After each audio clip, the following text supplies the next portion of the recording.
And always one of the tensions, therefore, for our kind of political party and our kind of political movement is what is that trade-off between political necessity and the desire to remain in government in pursuit of the larger interests of social democracy.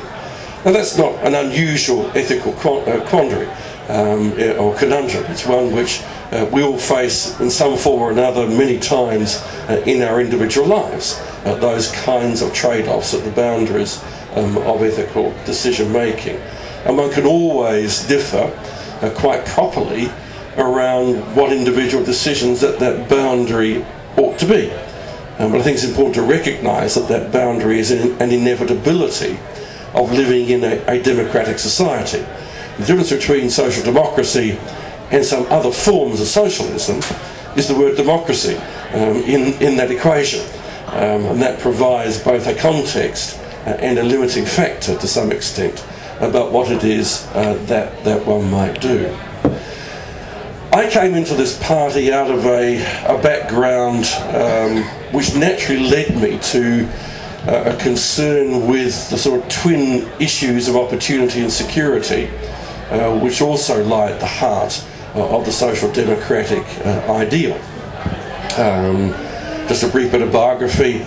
My mother was born in 15th of August 1914, which those who are historians, which is probably about two of us now in this room, is as a modestly significant date. It's right at the start of World War I.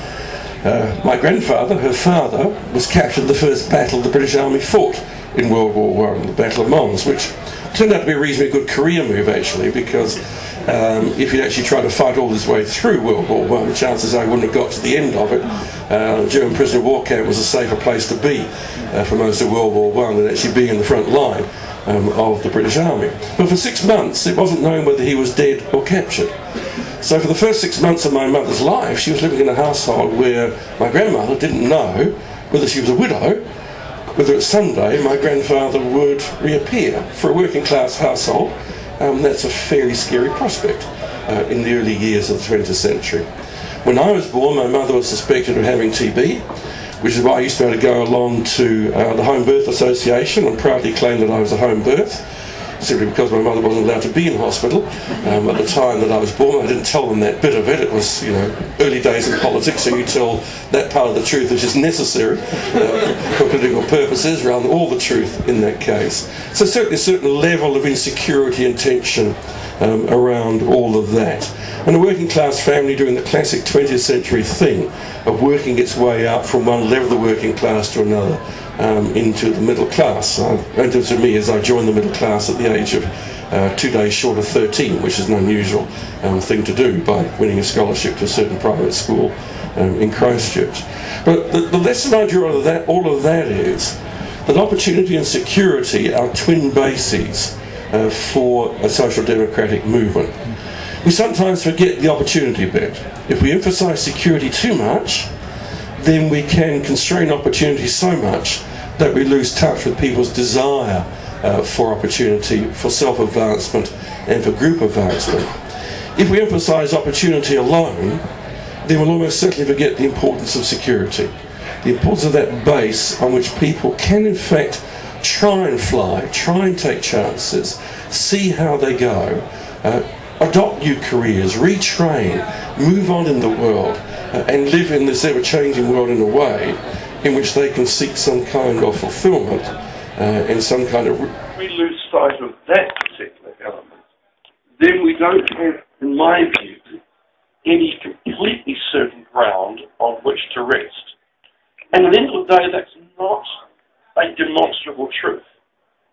I think the framers of the American Constitution, as they're now called, because using the term fathers of the Constitution, of course, is obviously out of date in the United States now, so they're called the framers of the Constitution, got it right when they said, we hold these truths to be self-evident, which is another way of saying we bloody well can't prove them, but we're going to say this anyway, and we're going to act on that basis.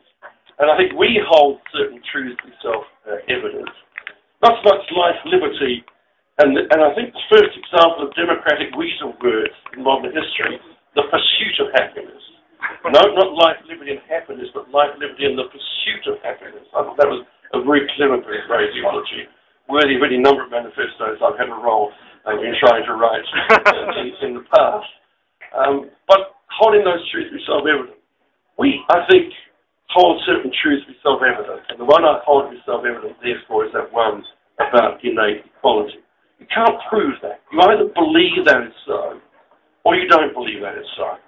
And funny enough, even in New Zealand politics, which many people see as being a relatively constrained political spread compared with some other countries, it's still a fundamental difference between us and the main party on the other side. There is a certain assumption, always on the other side, that there is some kind of hierarchy. And that hierarchy is expressed by wealth. The tax cuts argument, one of the things that's always got my back up is when people start talking about rewarding those who work harder by cutting taxes more at the top.